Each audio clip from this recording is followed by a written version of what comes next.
So what I want to do is talk about where we have been in healthcare reform, where we are right now, and where we might be going.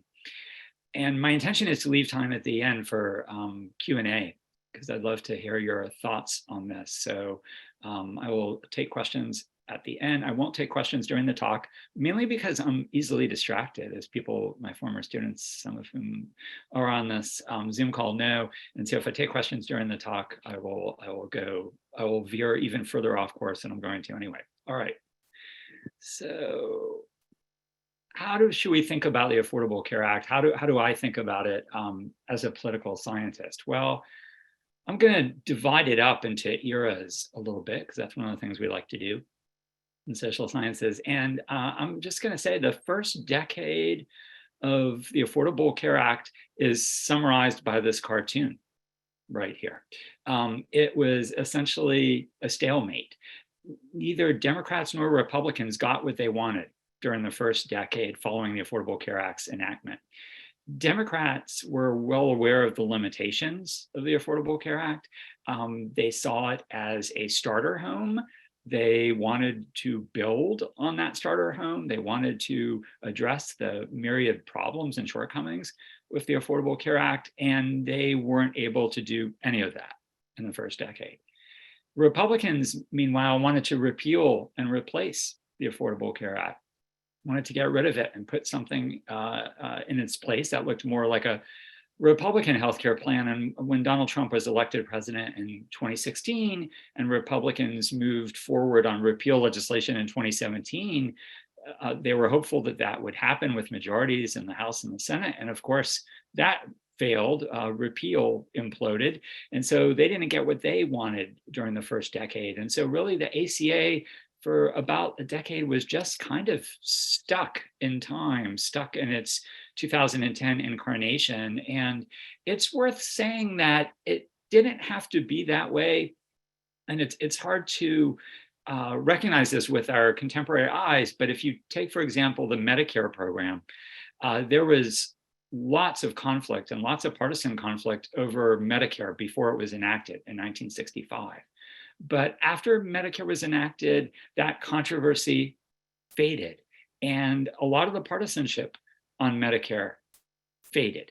And occasionally the parties would come together and they would do things together on Medicare. And there was a sort of bipartisan consensus for several decades on Medicare policy.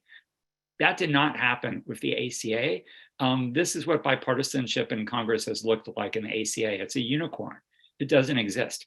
By the way, I really hope this is a unicorn, because I gave a talk a few years ago in a grand rounds in maybe ENT in the medical school. And somebody came up to me afterwards and said, my unicorn was not a unicorn. And I'm not really an expert on mythic horse-like figures. So hopefully I have this right. And I thank him for pointing that out. So the bottom line in any case, unicorn or no unicorn, is there just has been no bipartisanship really in Congress on the ACA. The only bipartisanship you could find at the federal level would be agreeing to get rid of things in the ACA. And so the Cadillac tax, the Independent Payment Advisory Board, there's some bipartisanship on getting rid of things, no bipartisanship on strengthening the law. And for those of you that have seen me speak before or have had a class with me, you've definitely seen this slide, because it is, in my judgment, the most important slide in American politics. What you're looking at is a political science schema by researchers at Princeton and Carnegie Mellon and other places. And political scientists like me have a lot of time on our hands. So they went back and they scored every vote from the 19th century all the way up to now that they could on a liberal conservative dimension. And then they came up with average ideology across the parties. And this is in the House of Representatives. And so if you go to 1943, for example, you see Republicans are higher than Democrats on this. And that just means Republicans are more conservative ideologically. political scientists excel at telling you obvious things in really complicated ways. But note that the ideological distance between Republicans and, say, Southern Democrats is not so great. Then if we fast forward to the last couple of decades, and this stops in 2015, if it went forward to 2023, we'd probably be off the chart here, somewhere to the right. But look at the gap that has developed. This is the largest partisan gap that we can measure in the United States in terms of the distance between the parties in Congress ideologically, between Republicans and Democrats since the 1870s. And we had just fought the Civil War in the 1870s. So the fundamental reality that shapes American healthcare politics, that shapes the Affordable Care Act, that shapes health policy and a whole bunch of other things is we have hyper-partisanship and extreme polarization of the parties in Congress. And that gives the politics of healthcare and the politics of the Affordable Care Act a certain dimension, a hyper-partisan dimension at the federal level. By the way, there are studies at the state level, and there are similar trends going on at the state level. And so what you saw this past week, for example, in Tennessee, is not an accident. There's polarization happening down there at the state level as well. It's not just about the Affordable Care Act. It's not just about the politics of healthcare reform. It's about the politics of public health. This is the Kaiser Family Foundation's latest data on who's vaccinated and boosted in the United States. And obviously we have all kinds of inequities and have ever since the beginning of the pandemic about who has access to vaccines, who's vaccinated, and you can see that at work here. And for example, if you look at uninsured under age 65, only 22% of them are boosted, which is a sort of staggering figure. But what I really wanted to point out to you was the partisan gap here. 70% of Democrats are vaccinated and boosted, and 33% of Republicans. That is just an enormous partisan gap. And so that polarization that I was talking about, it's not just about Congress. It's not just about our elected representatives. It's about us. The public has become very polarized. We've seen it during the pandemic, and polarization has killed people. If you look at the American response to COVID and you look at the fact that the United States fared very poorly compared to other rich democracies during the Omicron surge, a major reason for that is other countries had higher levels of boosters. And one of the reasons we don't have a higher level of boosters is this became a partisan issue. So keep in mind as I'm talking, this hyper-partisanship and polarization that exists. Meanwhile, I want to time travel back a little bit here and go back to 2019 and 2020 and ask when Joe Biden was running for president, what were the major issues in US healthcare? What did they want to try and address in their administration? And we know that during the Affordable Care Act, about 20 million people gained healthcare coverage in the first decade, largely as a result of the ACA. And that, of course, is good news. And if you're a glass half full person, that's a lot of progress to have been made.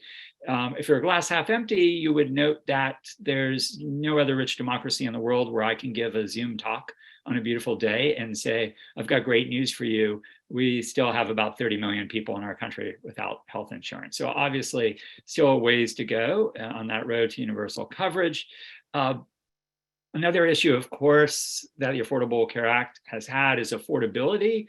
This is a survey that was done by the CDC where they asked uninsured adults, why are you still uninsured? And there are various reasons, and you can see some people said they didn't need it or want it, but about 3/4 of folks said they were uninsured because they couldn't afford it. And when you've got a law that's been on the books for a decade called the Affordable Care Act, and you've got 3/4 of the uninsured saying coverage is unaffordable, you've got a problem. What could be going on there? Well, at least two things. We know from other work that's been done that many Americans who are uninsured are not aware about the help, the financial help that is available to them, the subsidies that they could get for premiums, and in some case for cost sharing if they buy plans under the Affordable Care Act. and they're simply unaware.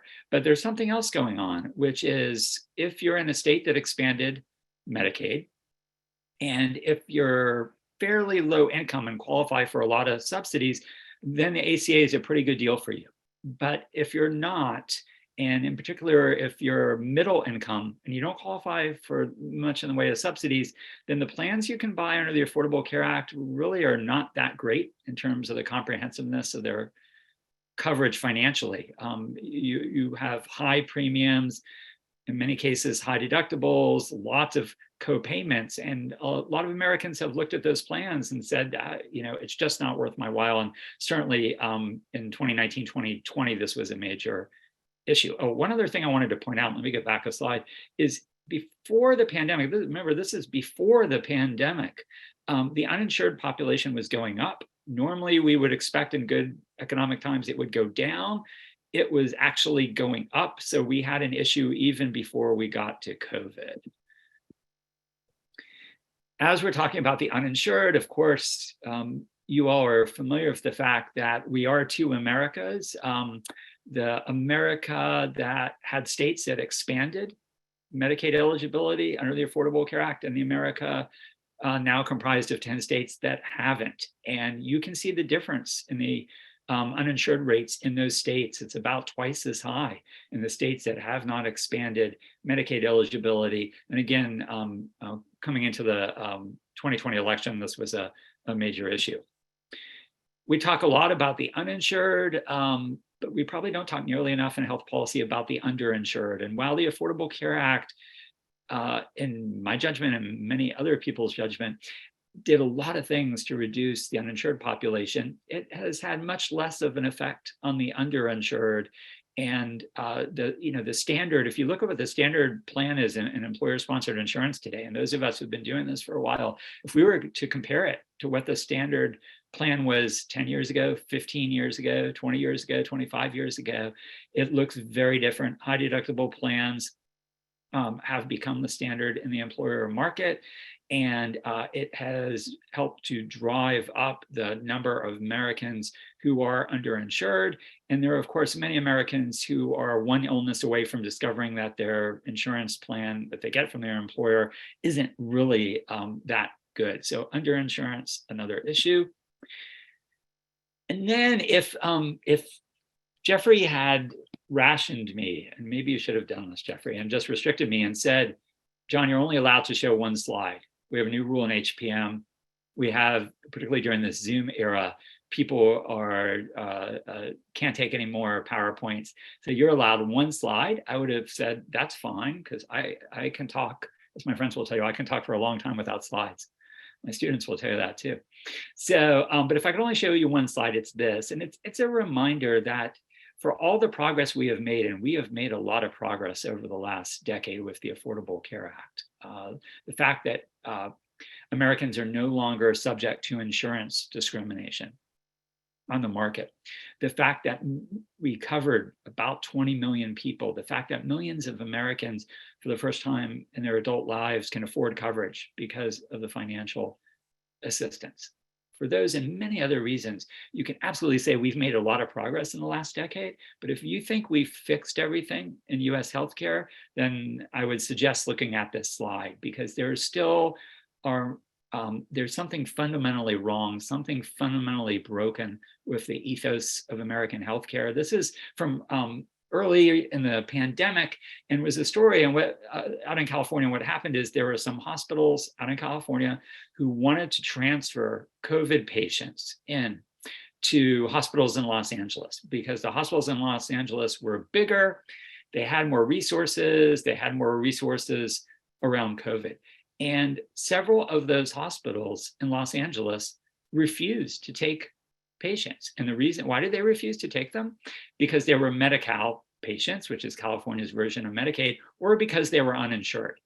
Now, many countries have struggled with COVID. Countries with universal healthcare have struggled with COVID. Having universal healthcare didn't mean your response to COVID was going to be great, and didn't spare you from the carnage that COVID has wreaked. But at the same time, I only know of one rich democracy that in the middle of a pandemic was having hospitals turn away patients because they didn't have the right insurance card. And I think it's important to remember that because it underscores for us how far we still have to go and how much is still broken in US healthcare.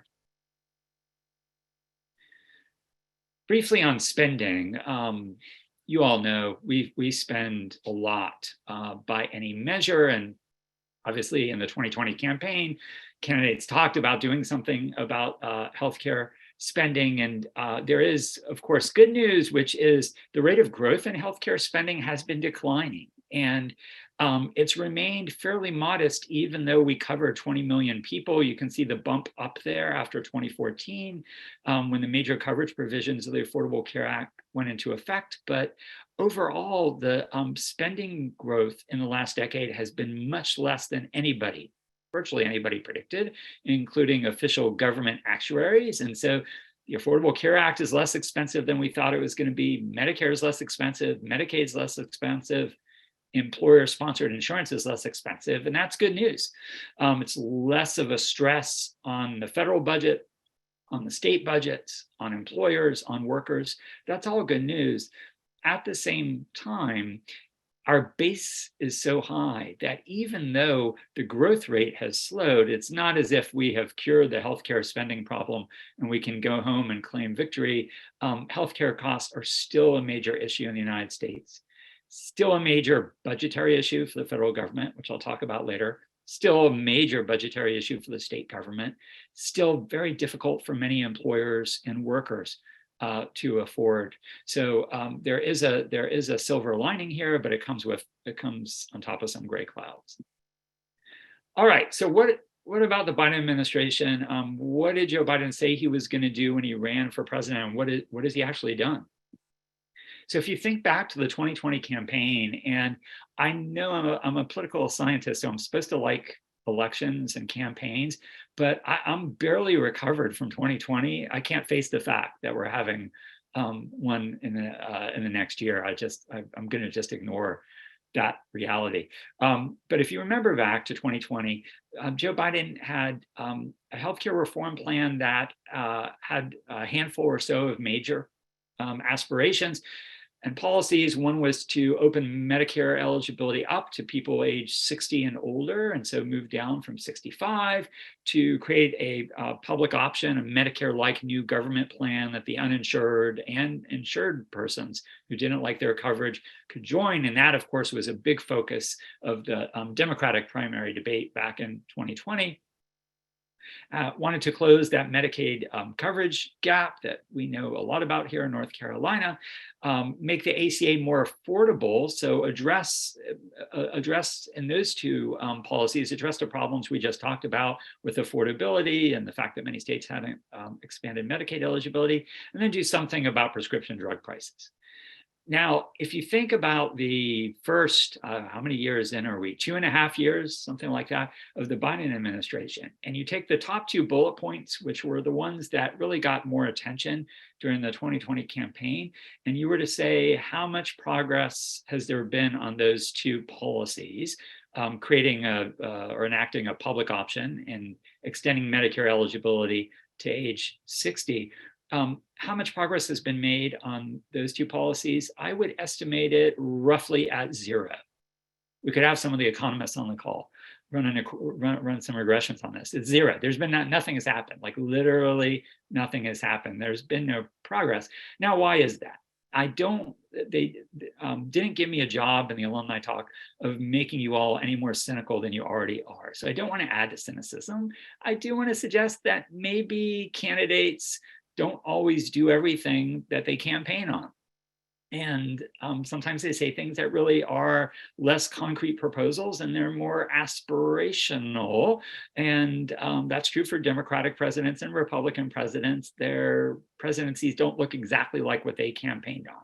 So I think that's part of it. But I think there's something else going on, which is when Joe Biden was elected, I read people in the New York Times talking about how this was going to be a presidency like Franklin Roosevelt's or Lyndon Johnson's, a transformational presidency that in really radical ways changed the shape of American government and would be an activist presidency. And when I read that, I wondered what election they had just watched, because the election that I saw didn't look like an election that would produce that kind of policy making. So did I mention political scientists have a lot of time on their hands? So I compiled this list of what presidents' majorities have looked like over the past, 85 years or so. And in 1935 is the year when the Social Security Act was passed. And look what Franklin Roosevelt had: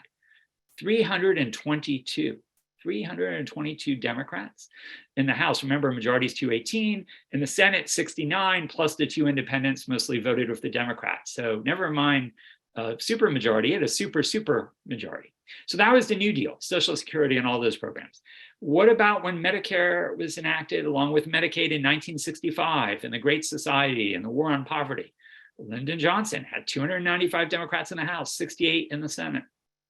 What about the Affordable Care Act, Obamacare? Well, Barack Obama's majorities were narrower, which is one reason that it actually is an extraordinary accomplishment. They were able to enact the Affordable Care Act in 2010. But although his majorities were smaller than FDR and Johnson, they're still pretty healthy. 257 in the House, that crucial filibuster-proof 60 in the Senate. And now look at the majorities Joe Biden came into office with. So the point is that to expect the Biden administration to be able to realize an ambitious agenda in healthcare reform when they have a very slim majority in the House, or had the first couple of years, and a majority of 0 in the Senate with Vice President Harris breaking the tie, you would have to believe that you could do enormous things with these kind of slim majorities. And that's very difficult to do. It's very difficult to do. It means you have to have unanimity among Democrats, and you also have to hope that what you want to do can be done via budget reconciliation in the Senate. So you only need 50 votes and not 60, because obviously you're not going to get 60. So I think the expectations for the Biden administration in healthcare and everything else were exaggerated, badly exaggerated from the start. I think they came in with very narrow majorities. And when you have narrow majorities, it means in many ways you're going to have to embrace incrementalism. And that's exactly what they've done. So one of the things that the Biden administration has done is wielded the presidential pen. This is not the president's pen. It's from the Clinical Scholars program, Morris, but not the president's pen. And basically, when we talked about Congress being polarized, presidents from both parties have trouble getting laws passed through polarized Congress, where bipartisanship is difficult. So they like to just issue executive orders. And the advantage of that is you can just do it. You can just say, I issue it. It's a little more complicated. You may get challenged in court, et cetera. But there's not much of a process to it. The disadvantage is somebody can come into office who succeeds you and just undo what you did. And that's exactly what Joe Biden did. And I'm not going to run through these except to say that they essentially took all the major Trump administration executive orders and administrative actions in healthcare, and they just undid them. They said, yeah, no, we're not going to do that. We're going to get rid of these policies. And part of that was the Trump administration didn't want Obamacare to work. It wanted to repeal it. And when it couldn't repeal it, it wanted to try and implode the law. And it adopted policies to try and weaken, in particular, the ACA insurance marketplaces. The Biden administration came in and said, nope, we're opening them back up for enrollment during the pandemic. We're going to reinstate advertising and outreach. And so just a very different philosophy on what should be done. So executive actions did a lot, but the administration, of course, wanted to do more. And so as part of a COVID relief bill that was enacted by Congress in 2021, known as ARPA, there were a number of healthcare provisions. And a couple of the most central provisions address directly those affordability questions that we talked about before, trying to make the ACA work better for people in the middle class, trying to enhance their subsidies and also improve the generosity of subsidies for low-income persons to help them afford coverage and to help provide them with more comprehensive coverage.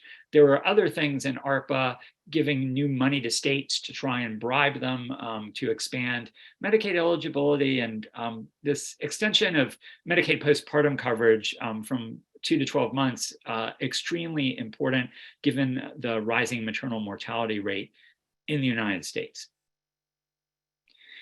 Those policies, or what I would call sort of ACA 2.0, sort of those of you, if you're of my generation, and not many of you on the call are, but you'll remember there was Coke and New Coke. It's like the ACA and the new ACA. So this is Joe Biden is Barack Obama's vice president, basically taking the ACA and trying to do some of the fixes that had been delayed for a decade. And this is a big deal, to paraphrase the president.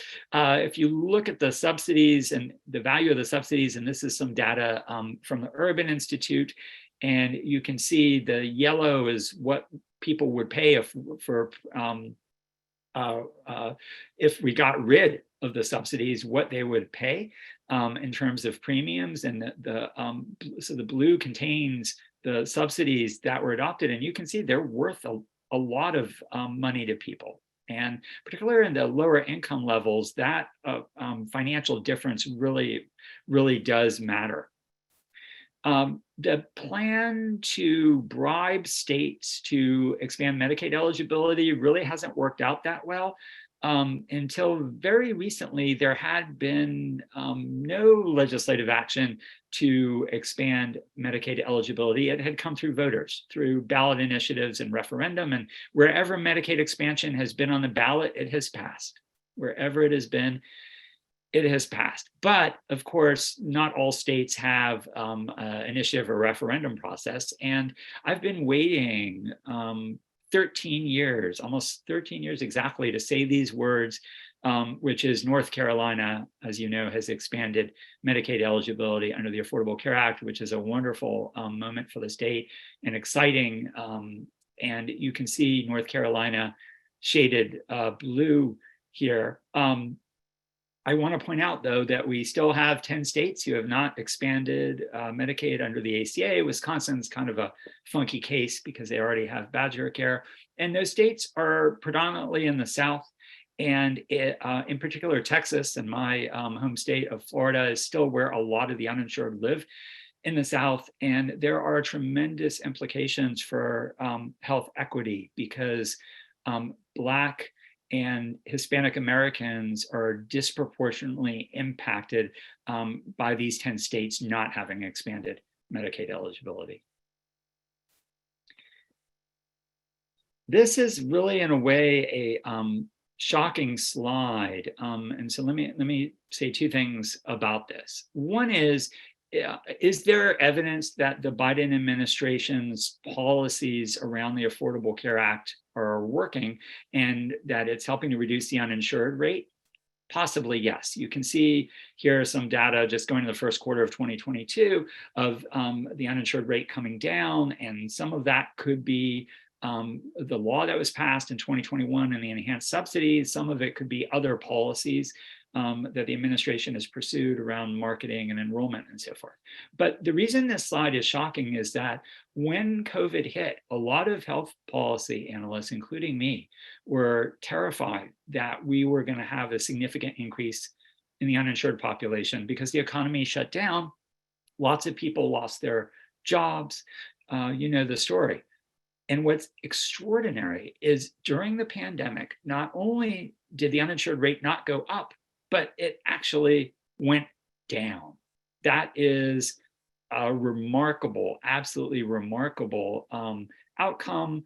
Partly it's a testament to the Affordable Care Act and the protections the Affordable Care Act has in place. But it's also very much a story about Medicaid and the expansion of Medicaid. And I'm going to talk more about that a little bit later. All right, so after ARPA, the administration wasn't done. They wanted to pass another law that had healthcare provisions, and they held a contest in the White House among staff to see who could come up with the worst name for a law. And Build Back Better Act won. I'm joking, not about how bad the name is. I don't think they had a contest, but I cannot think of a more horrible law that says nothing about what the law is, doesn't communicate anything to the public than Build Back Better Act. It's very hard to say quickly as well. So eventually it got changed to the Inflation Reduction Act, even though it's questionable whether it actually reduces inflation, but at least you can sort of say that one. And of course, it had many healthcare provisions. So the subsidies that we talked about were extended for another 3 years, which was really important. And then it did a bunch of things around prescription drug coverage, capping the price of insulin. Again, more evidence that US healthcare is really messed up, that in 2023, more than a century after insulin was discovered, we have people in this country rationing insulin with very, very bad consequences. So limiting the cost sharing on insulin for Medicare beneficiaries, capping the out-of-pocket drug spending for people with Medicare. That's incredibly important because, as our former colleague Stacy Ducicina has found, many Medicare beneficiaries aren't taking medications. Even beneficiaries diagnosed with cancer, because the cost of those medications is just so high, and so many older persons are on multiple medications and multiple expensive medications. And this law did other things as well to try and improve the Medicare prescription drug benefit. The big story, of course, politically, is that pharma, which had successfully evaded price regulation, finally lost. And the federal government said, no, actually, now Medicare is going to negotiate the price of not all drugs, but some drugs, and really regulate that price. And that was a really important in terms of policy, but probably more important politically. Pharma campaigned and lobbied hard against this. They were unable to stop this. And the history of Medicare is, once the government starts paying for a service, sooner or later, it's going to regulate the price. And that's what has happened to the pharmaceutical industry. And what's going to be fascinating is to see how that evolves in coming years, because, of course, pharma has not given up and will try to undercut this as it's implemented. It's a very complicated price negotiation system. So there's a lot to be written about this that we don't know. At the same time, it is a sort of landmark politically in the politics of cost control in the United States, and perhaps an augur of things to come. So, we had the midterm elections, and we wound up after the midterm elections with divided government, with Democrats in the White House and holding on against the odds to their slim majority in the Senate, and Republicans regaining a slim majority in the House. And you've sort of got this about, where are we going? The Biden administration's aspirations to do bigger ticket things on healthcare are, of course, over. Because of the difficulty in getting bipartisan agreement. Any additional action to really strengthen the Affordable Care Act, let alone move beyond it to something like the public option, is really out of bounds. Could you have bipartisan agreement on more modest policies around healthcare? Yes. But the big ticket stuff, that part of the presidency is over. So what are we dealing with as we have this divided Congress? Everybody on this call knows about the Medicaid unwinding, and the law that was passed in the spring of 2020 that gave states more money and essentially prohibited them from disenrolling persons from Medicaid is probably the most important coverage boost in the history of American health policy that nobody talks about. Not nobody, but most people don't know about it. It had enormous impact on coverage, and not all of this increase of 18 million in Medicaid and CHIP enrollment is due to the public health emergency and the prohibition on disenrollment, but most of it is. And so we've seen a transformation of the Medicaid program during the pandemic. It's grown enormously. And of course, now we're at the place where those protections no longer exist. And just this last weekend, states now can start doing their redetermination and renewal processes, and people are going to start to lose coverage. It's not going to happen at once.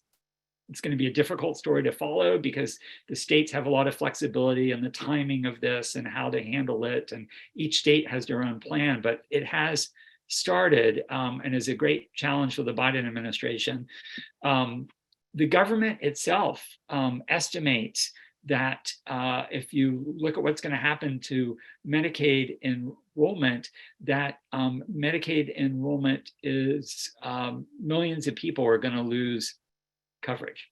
They estimate that maybe when they do this redetermination, about 8 million people are not going to be eligible for Medicaid. Their incomes are going to be too high when they do the redeterminations. But then there's another 7 million people who are going to be eligible, but we're afraid we're going to lose them in the process because of the paperwork, the bureaucracy. We may have trouble reaching them. They may not get the right forms. They may not turn in the right forms. And so we're looking at a situation where millions of people could lose Medicaid over the next year and a half. And we could get, unfortunately, a significant increase in the uninsured population. It's far too early to say, and states are approaching this differently. And one of the things that's great about the Medicaid expansion in North Carolina, and actually one of the motivations for the timing of the Medicaid expansion, is the states that have Medicaid expansion, it's going to be easier to deal with this than in the states that do not. So that's one challenge. Another challenge is the debt ceiling. I mean, nobody's talking about this right now. And I mean, maybe it's because it's spring and we don't want to ruin our summer by thinking about this. I have no idea why the Democrats, after the midterm elections in the lame duck session of Congress in November, December, didn't just take this off the table and address this problem. We could very well be going right to the edge here, and odds are we're not going to fall off, but it could be some really difficult negotiations. And of course, around that, you've heard rumblings from the Republican caucus in the House that they don't want to agree to an increase in the debt ceiling limit unless there's a decrease in spending. But they have not spelled out what kind of spending cuts they want. Now, the problem that they have is really, if you want to reduce federal spending, you've got to do something about Social Security, Medicare, and Medicaid. If you take those three off the table, then you're going to have a really hard time reducing spending because those three programs dominate, but they're extremely popular. So this is showing you net favorability. Social Security has a plus 60 net favorability. And you can see there's a difference between Democrats and Republicans, but a majority of Republicans are favorable about it as well. So Social Security at the moment is off the table. Medicare. Well, Medicare also has a net favorability that is very, very high, a little less than Social Security, but very high net favorability. And, you know, I think Donald Trump has changed the politics in Medicare in the Republican Party. There was and is the sort of Paul Ryan wing of the party that are entitlement hawks and think that we spend too much money on entitlement programs and we should cut those programs. But Donald Trump's politics are more of a populist politics. He doesn't really care about budget deficits. And he's said repeatedly, it's stupid if Republicans cut Medicare. And after he said that again a couple months ago, Republican leaders in Congress said, yeah, Medicare's off the table as well. And so that leaves Medicaid. And there have been more rumblings about the House caucus, Republican caucus, wanting to cut Medicaid and try and reimpose work requirements in Medicaid and so forth. But it turns out Medicaid is very popular too, not as much as Social Security and Medicare, but it's still really, really popular. And in fact, if you ask Americans, what should we do about these programs? Actually, if you look at Medicare and Medicaid, most Americans say they should get more funding or it should stay the same. There's very little support for cutting them. And that's a problem for Republicans and sort of these debt ceiling politics. If you remember back when Republicans passed in the House legislation to repeal and replace the Affordable Care Act back in 2017, it contained major cuts in Medicaid that were extremely unpopular. And so the politics of deficits, the politics of budgets have to involve healthcare and Medicare and Medicaid, but they're not such easy programs to go after. Finally, I think one of the areas that we don't talk enough about right now, because we're of the moment, is to think ahead and think, okay, what is the agenda for each party going forward on healthcare? So for Democrats, they've sort of done ACA 2.0. Like they came in and did the enhanced subsidies and so forth. And so they've tried to make the ACA work better, try to address a lot of the problems that the ACA had. And this is sort of ACA 2.0, but is it really enough? I mean, we still have close to 30 million people without health insurance, and that's before the Medicaid unwinding. That could well go up. We still have an incredibly expensive healthcare non-system. We still have insurance arrangements that leave tens of millions of Americans underinsured and not protected against the costs of medical care. We have administrative costs that are extraordinarily high. So is this really, I mean, is this it? Like, are we satisfied? And I suspect that most of the health policy influencers in the Democratic Party don't think that's enough. And so where do you go? Well, one door you could go down is to the public option. You're going to need a different kind of congressional alignment to get it passed, but could that become a centerpiece of Democratic politics going forward? Yes, it could, but keep in mind the public option is a label. Public option plans look very different. Some of them, especially at the state level, aren't actually very public at all. It may be an option, but they're not very public. And some of them are very modest and really don't cover all that many people or do that much about healthcare spending. You could have the aspiration of Weaver Street Market here in Scarborough, the Democratic left of Medicare for all, but whatever the substantive case for Medicare for all, its politics haven't gotten any easier. We just had, if there was any time you would think Medicare for all would gain momentum, it would be during a pandemic where that really highlighted all the staggering inequalities and gaps we have in US healthcare, but it didn't really gain any momentum that I can see during the pandemic. So its politics remain difficult. So I think a real question for Democrats about what is their agenda going forward on healthcare. And then where do Republicans go? When Republicans tried to repeal the Affordable Care Act in 2017, they got hammered politically and they lost their majority in Congress, partly because of how unpopular their healthcare plan was. Do they want to go down, if Donald Trump is president or Ron DeSantis is president in 2025, do they want to go back down that repeal Obamacare road, which was so politically treacherous? And more time has passed.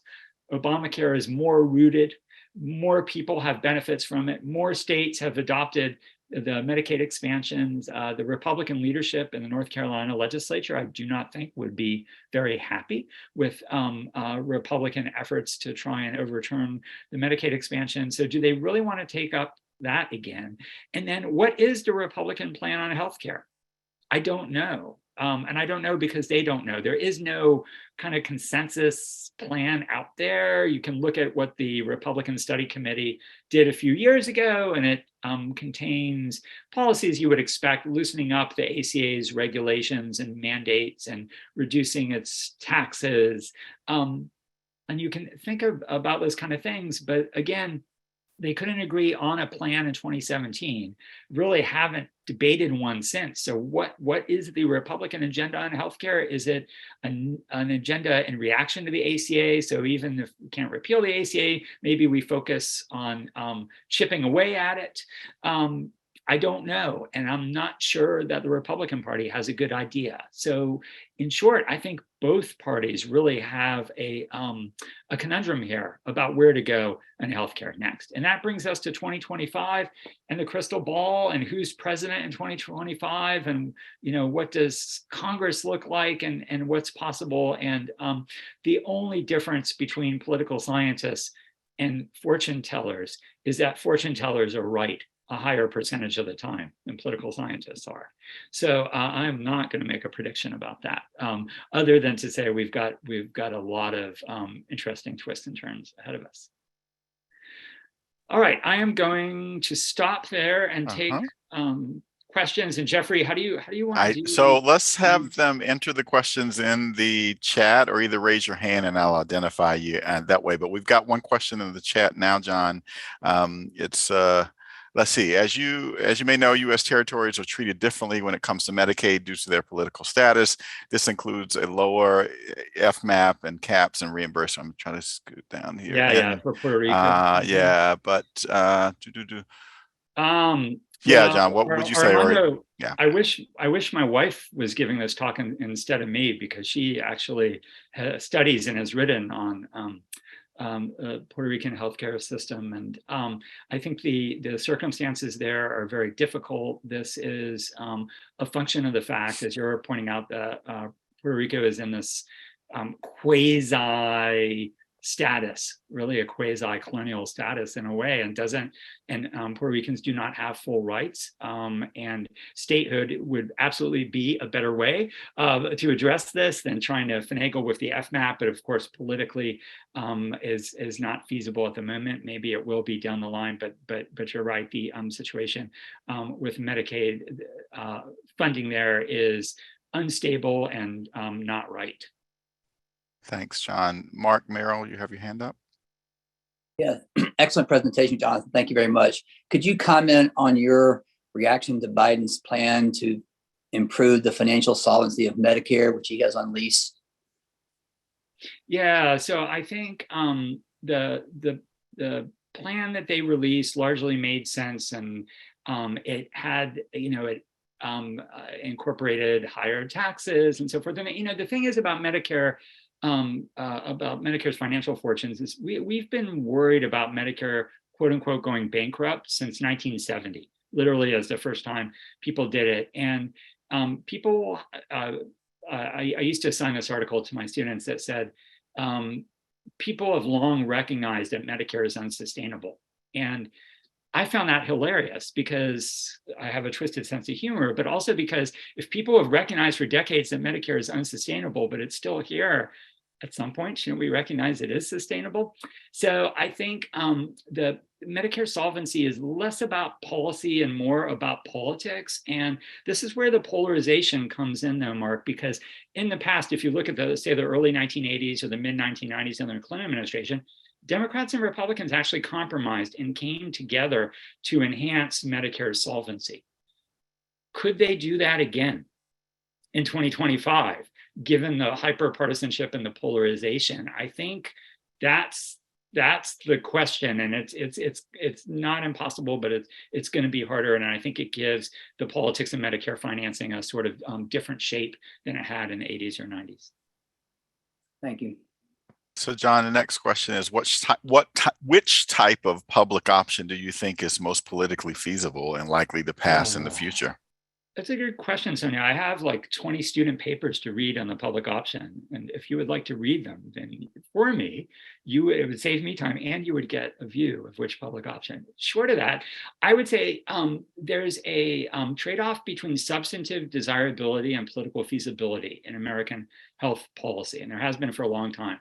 The less substantively desirable something is, the more feasible it is, and vice versa. So I think the public option plans that have the best chance of passing are the ones that are the weakest and would do the least and have the fewest people enrolled and not as strict cost control, because it would be not easy, but easier to clear the political hurdles. The ones that are really, really robust in terms of cost control and really large in terms of enrollment, they're going to face huge opposition from the healthcare industry. And of course, what you pass may not be the plan 10 years from now, but in general, I would say the weaker it is substantively, the better chance it has politically. John, the next question is, how does the recent judicial activity, women's health care, preventive care, affect the party's agenda on health coverage? Are we entering another cycle of fighting coverage challenges rather than expanding coverage? It's a great question, and I think you might be right about that. And it reminds me that we need to understand polarization is not just in Congress and not just in public opinion, it's in the courts. I think the best way to understand a lot of the legal battles over the Affordable Care Act is not to know anything about the law, because a lot of the decisions that have been made aren't really grounded very strongly in the law. They're grounded in ideology, and they're grounded in partisanship. And so we've got these partisan divisions in the court system, Anna. And for a long time, the court system really didn't interfere all that much with healthcare policy.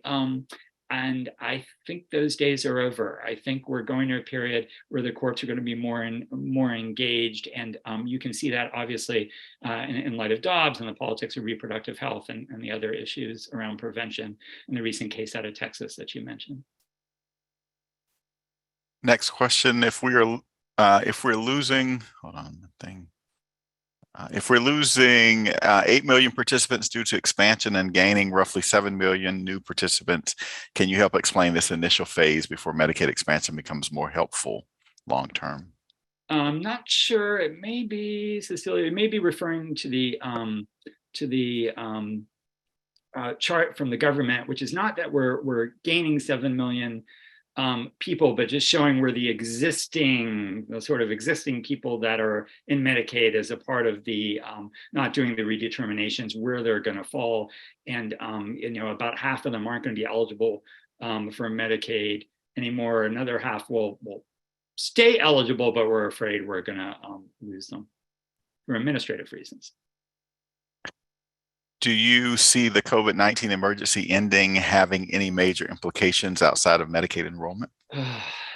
I mean, of course, it's had so many implications for U.S. healthcare, and I think it has, again, highlighted a lot of the inequities and a lot of the challenges. The question is, does it have a sort of a lasting political impacts? And the other thing to say is, during COVID, we created a sort of de facto mini universal single payer system because we were so worried about people not getting coverage for testing and treatment during the pandemic that the government paid for it, right? So we had a sort of mini single payer system to pay for treatment and testing for folks. But I'm not sure there's going to be a lasting transformation of the politics of healthcare. And I haven't seen evidence of a lasting transformation of public opinion. And that shows you how resilient the status quo is, that even in light of once in a century pandemic, it still is hard to transform what we have. Thanks so much, John.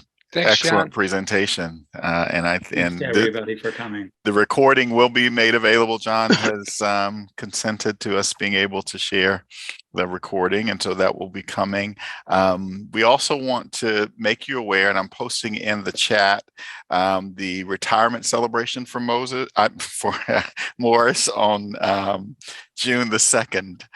So please make sure that you click on that, register to come and join us on June 2nd for Morris's retirement party here at Gillings. Otherwise known as Moses, who takes HPM to the promised land. I still had my pastoral hat on for the weekend. So Mark Merrill is going to close us out, who is the current chair of the HPM Alumni Council. Thank you, Jeffrey, and thank you, Dr. Oberlander. Excellent presentation, very, very timely, especially with what's going on with both the courts and the legislative session. Again, thanks to all of you who participated today. Special thanks to members of the Alumni Council who helped put this on. As a reminder, the council has 3 groups that are working on it, so we hope all of you stay active. And Morris, congratulations on your retirement. Great job you've done with the university for the School of Public Health to create leaders in healthcare and also to improve our nation's healthcare system. So best wishes. Thanks, Mark. Thank you, Mark. And major kudos to Jake Stallard, who is our associate master's program director here in the department, who really coordinated everything in relation to the webinar. So we look forward to having you join us with the next one. Announcements will be coming out. It'll probably be fall of 23. Thanks, Thank you so Jeffrey. much. Thanks, You're Jake. welcome. Thanks.